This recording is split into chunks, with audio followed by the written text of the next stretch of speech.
final score, Wrexham 2, Sheffield Wednesday 2. I'm Mark Griffiths from Wrexham AFC. A day when I was proud to be a Wrexham fan, the way that we rallied together and supported Sheffield Wednesday in their hour of need. That's a great and noble football club who deserve to be treated properly, and we all wished them the very, very best. But on the pitch, it was a frustrating one, and I think the best way to sum things up here is that we had lost our previous two league games and come out of both of them feeling positive. Here we got a point, and I must emphasise, we got a point, and that's important. You got to get your season started, but it felt worse, much worse than the other two games. Now, okay, part of its context, we know that Sheffield Wednesday's squad is massively reduced. Sorry. And because of that, we were hopeful that we'd win it. Also, we're 2 up at half time. So we've got ourselves into that great position. But I got to say, I thought Sheffield Wednesday were well worth at least a point, if not more, and a very smart tactical change they made at half-time essentially meant they were able to come back from 2 goals down and at least get a point. Were it not for an excellent save by Danny Ward off the last kick of the game, we'd have lost. So, we started off Broadhead and Moore up front, new signing Doyle on the bench, Longman preferred on the right ahead of Ryan Barnett, and frankly, from the very start, Sheffield Wednesday were looking comfortable on the ball, were putting us under pressure, were enjoying a lot of possession. They'd swapped their side around a bit after looking settled for their first 2 games, and they kind of have to really, I think, because at the moment they look likely to go into the post-transfer window periods of the season with a squad which is really lacking numbers. Lots of good young players who probably are being forced to get minutes a year earlier than they probably would want to be getting. And so they rotated a bit. The strange one for me was that Olaf Kowalski, the Polish attacking player, was used as a left wing back. Now, having looked at their previous games this season, I think clearly Kowalski is a very good player, but he's not a wing back, and he's had a torrid time playing at wing back for Wednesday, and I was shocked/thrilled to see that they were going to start with him there against us. I thought Longman would be able to really fill his boots, and even when we were struggling to get the ball, struggling to find possession, getting Longman on the right meant we had an opportunity, because he was genuinely just beating Kowalski for fun. Our goal in the 16th minute to open the scoring goal comes against the run of play. Free kick to Wrexham, about 35 yards out on the left. O'Brien puts a good one in. Moore climbs, wins a header. It ricochets off his marker, Dominic Iorfa. And Moore, by this point, is falling backwards, but does brilliantly to keep his balance enough as the ball bounces back at him to slam a terrific finish. No chance for the debutant goalkeeper, Horvath, to get across to it. And Wrexham are in the lead. Almost instantly, Wednesday have their first real big threat on goal. They press well to win the ball in the Wrexham half. O'Brien does well to tidy up, but without a way to get out, Ingleson isn't able to nick the ball from him, works it wide. Ugbo pops it into the left channel, and Cadamarteri, who really worked so hard up front, is into a really good position, a chance to get a shot off from about 15 yards out. Great defending by Dobson, who manages to come back, and he goes in on the wrong side of his man, and for a horrible moment I thought, oh, penalty, but he does it beautifully and levers Cadamarteri off the ball and emerges with it himself, and the danger's gone. And the game's changed a little bit now. Wednesday still looking good, still coming forwards, still asking questions of us. Barry Bannon is starting an absolute virtuoso performance in midfield. But as I said, we have that outball in Longman, and we also have Kiefer Moore, who is really enjoying getting on the end of stuff. And he nearly gets another 3 minutes after his first. Longman beats Kowalski, swings in across. Moore just stretching, maybe gets up a little bit too early, and stretching puts his header over the bar from just outside the 6-yard box. But Wednesday keep asking questions. Ingleson, who was full of energy and running and strength, sweeps across into the far post. McLean does really well to put Palmer off as he's surging in and looking to head the ball towards goal. The ricochet drops loose, is fed back to McNeil, and he drills in an on-target shot. And McLean has done well, having got up to then get a deflection and send it just wide of the Wrexham goal. We then come back at them, breaking away really well from a Wednesday corner.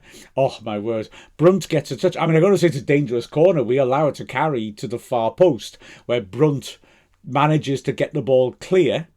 And suddenly the break is on. Broadhead receives, drives forwards. It's a 3-on-2 break in Wrexham's favour. And you're thinking, OK, we got them here. Moore's run across and ahead of Broadhead maybe puts him off a bit. He's quite close to Broadhead as he runs in front of him, just as Broadhead's playing what he hopes is a killer pass to Longman to make it 2-on-1, and as a consequence Ryan Lowe that is able to intercept. We do though get a second in the 31st minute, and this is the point where we start to look like it's going to be comfortable. In all honesty, it's a lovely patient move by Wrexham. 31 passes. We keep the ball for 1 minute 23 seconds, and eventually the ball, having probed and moved it about, is fed to Dobson 25 yards out. He drills a powerful shot. Horvath will feel he should have done better. He looks to parry, arms out in front of him. It looks very awkward, and he basically just parries it straight to Moore, and a sharp finish by Moore of a straightforward chance. And the last 15 minutes, Wrexham really looked like we're going to go to town. We're opening up constantly. Longman's getting in cross after cross. O'Brien is looking lively, breaking forwards. Moore is looking on the end of everything.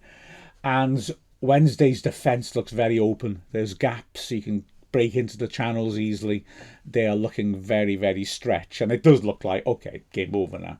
Another run by Longman past Paul Kabaski, sweeps the ball in. Moore is attacking it for his hat-trick at the far post. Valerie does really well to get up and make an excellent header and just nick it away from him. With 3 minutes of the half left though, Moore gets very close to that hat-trick. A corner from the right-hand side from O'Brien. Moore gets up really well, 6 yards out, downward header, maybe a bit too downward with hindsight, because it bounces down and back up. It still looks like it's going in. Cleworth tries to get there. I think he gets a touch about a yard out to try and help it on.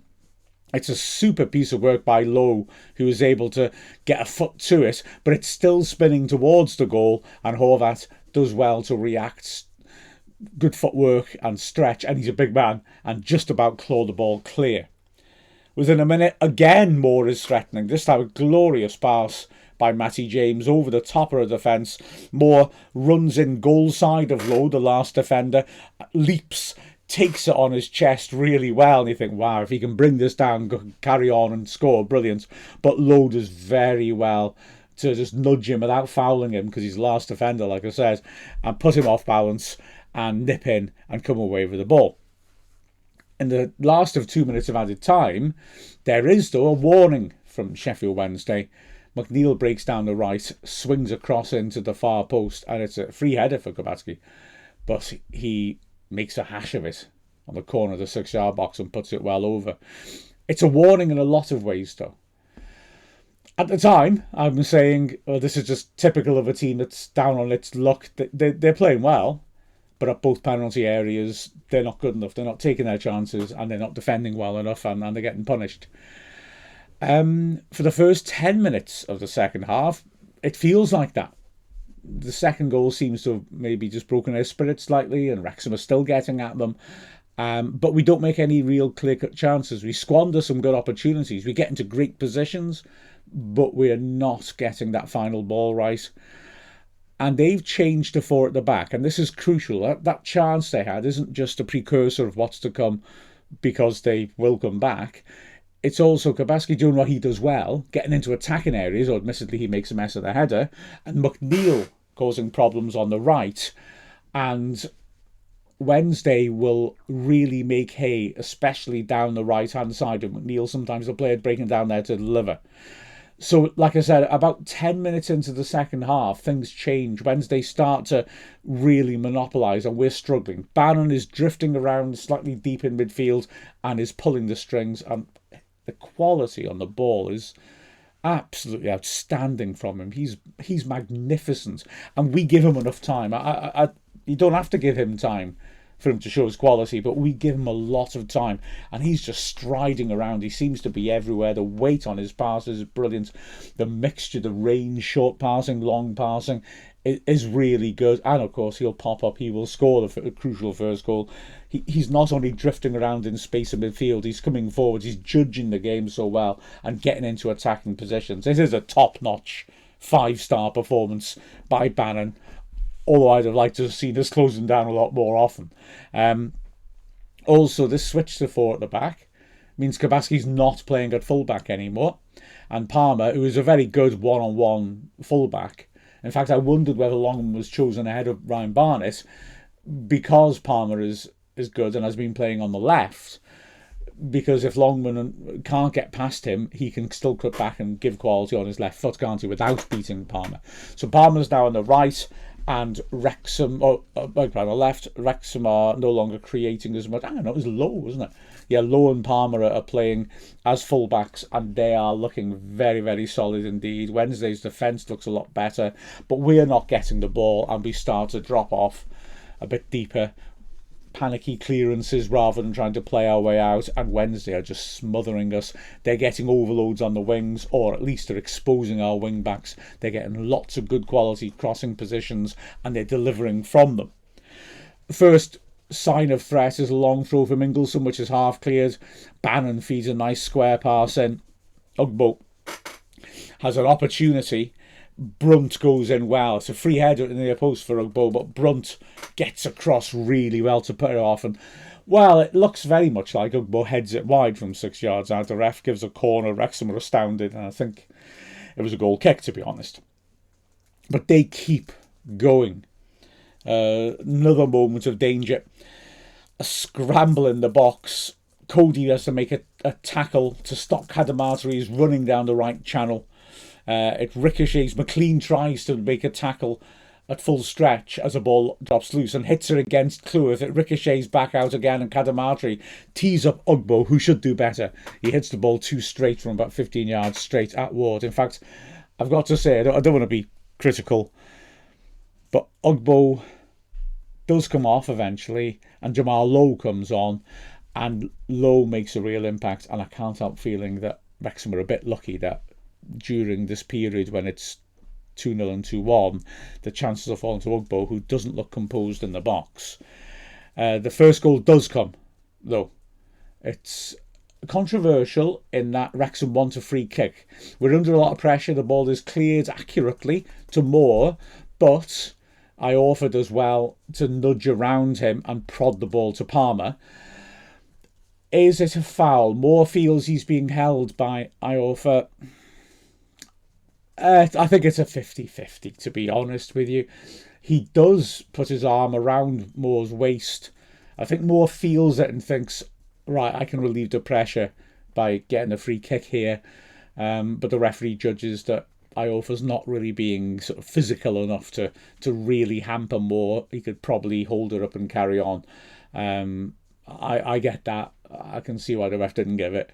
He could have given it. It's 50-50, I think, really. Anyway, Palmer helps her on, and there they are. McNeil, like I said, on the right, pulls in across.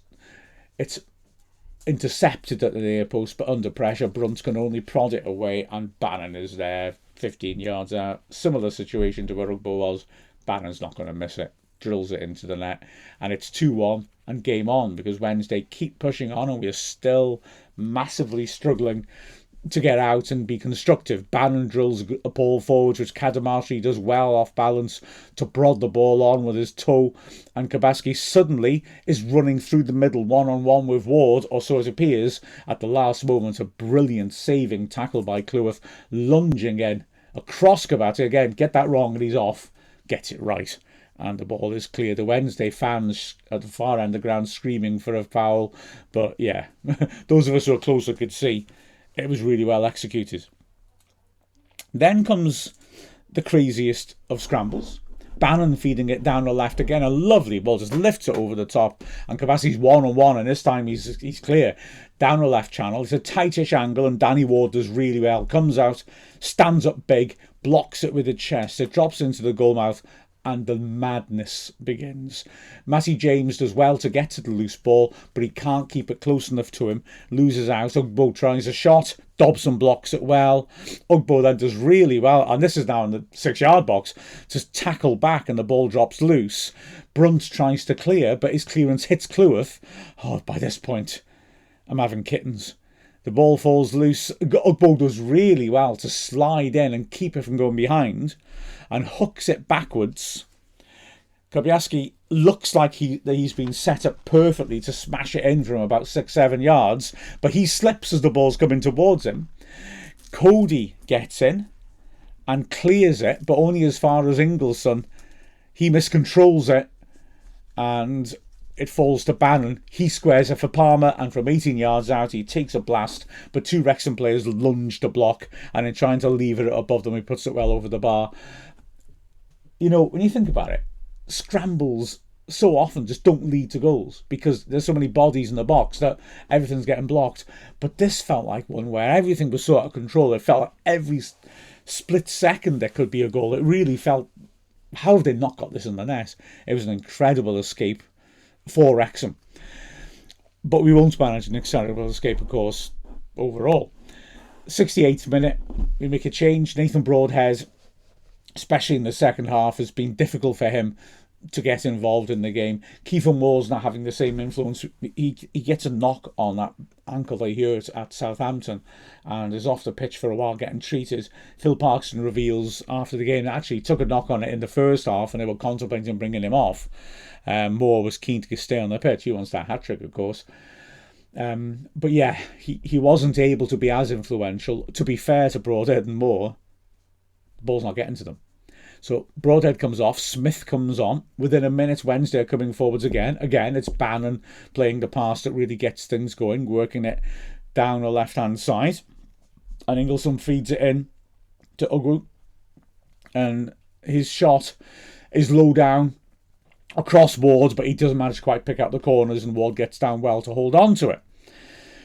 More pressure on Wrexham. Bannon sweeping in a vicious corner, which is heading for the near top corner, and Ward just about is able to get through the crowd and claw it away acrobatically. We make another change. Ryan Hardy comes on for Moore with 13 minutes left, but we can't change the pattern of the game, and in the 81st minute what felt like an inevitable equaliser comes about again. Bannon starts things off, helps her on. Jamal Lowe is good, dropping off. He's sort of playing behind split strikers, and he looks good on the ball, and he makes the most of finding our space between the lines, helps it wide to the right. McNeil again, punches it in. Great finish by Cadamartri, 15 yards out, hits it first time, drills it under the bar. Ward gets his hands to it, but don't criticise Ward for this. It bursts through his hands, but it's so well struck and hit first time. Ward does well, I think, to react and get his hands to it. If he managed to get enough on that shot, which is so well struck, to put it over the bar, it would be a worldie save. It really would. Now, we do respond, to be fair. Last 10 minutes, we're able to get things forwards a little bit more. In the first minute of added time, Longman manages to get in a cross. And at the far post, Smith gets up, heads it back across to face the goal. It's going wide, but it's there to be attacked. And Iorfa does well to lunge and head it behind for a corner. But then comes that big let-off. So the ref adds on 4 minutes, but we actually go into a fifth. And, well, it starts off with a Wrexham penalty shout. Longman again does well, pulls the ball into the box. Smith attacks it around the penalty spot. Otegbayo's just come on as a centre-back, and Smith goes down. Again, he has his hands on him. It's worth asking, but the referee, Hallam, had an excellent game. I've got it. The referees have been really good this season, haven't they?